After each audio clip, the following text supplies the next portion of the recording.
Hi guys, welcome back. This is the second video towards P1 in Unit 22, Computer Security in Practice. Sorry to keep going through that every time I do a video, but it is important so that we all know what I'm talking about. Right, so this is, again, some more information for P1. I'm going to try and go through this quite quickly.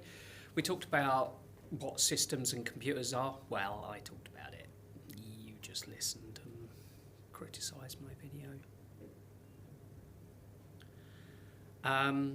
So next what we need to look at is some different categories of different threats to computers. So main categories we've got, broadly speaking, people will argue with this, are malware, hacking, sabotage and social engineering.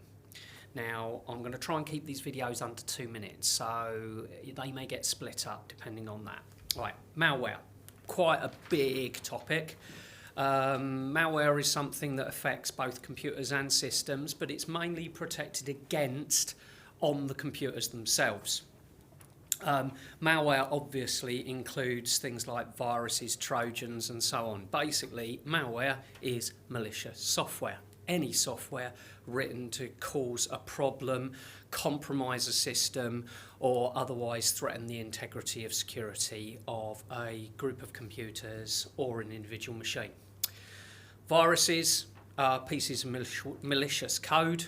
They usually need to be triggered in order to make them do anything. They also need to be spread manually, usually via websites or via email, things like that.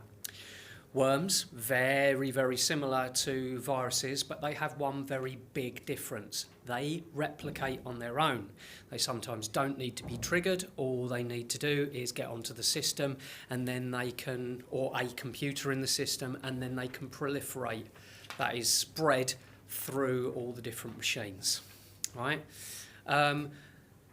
Then we've got things like rootkits, which get into the basic operating system functions and very difficult to remove. Trojans, related to rootkits, but they're pieces of software that have to be actively installed on a computer, and they can then gather information, send it to other people, send it to remote servers and things like that. Okay. Then, of course, there's the last couple, adware. Adware is stuff that is kind of unwanted software that may or may not be doing something unpleasant, but it masquerades as something else. It may actually be quite useful, but ultimately it's probably not very trustworthy. And the last one is one that has been in the news a lot, which is ransomware. And ransomware is an absolute bugger. It gets onto a system and then it tries to lock down the system, lock down all your data, and then sends nice messages saying, if you don't pay up, then we are going to delete all your data, stuff like that. A lot of this stuff is fake, but it's not all fake, and there are some pretty good and nasty pieces of software, let's call it professional recognition of the skill of the coders, because they are pretty good. All right, so I'm going to leave that for now because I've gone on a bit longer on this video than I wanted, and we're going to look at the remaining categories of threats to system in the next video.